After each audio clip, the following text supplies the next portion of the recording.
যেই প্রমিস তুমি মানুষকে রেখেছো, তোমার প্রমিস তুমি রক্ষা করবে, কেননা কিয়ামতের দিন এই ওয়াদার প্রমিসের ব্যাপারে তোমারে জিজ্ঞেস করবে কে। খবরদার, কাউরে কথা দিলে কথা রাখবেন। বন্ধুকে কথা দিলে কথা রাখুন, সন্তানকে কথা দিলে কথা রাখুন, স্ত্রীকে কথা দিলে কথা রাখুন।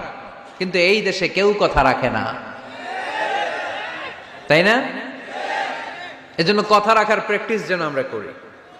সাইয়েদনা ইসমাঈল আলাইহিস সালাম উনি কোনদিন ওয়াদা দিয়ে ওয়াদা ভঙ্গ করে? এজন্য আল্লাহ কোরআনে বললেন, ওয়াজকুর ফিল ইসমাঈলা ইন্নাহু কানা সাদিকাল ওয়াদি ওয়া কানা রাসূলান নাবিয়্যা। পড়েন আল্লাহু আকবার। ও নবী, এই কিতাবে সাইয়েদনা ইসমাঈলের কথা উল্লেখ করেন, কারণ তিনি কোনোদিন ওয়াদা ভাঙেন নাই, যত ওয়াদা দিয়েছেন সবটাই পূরণ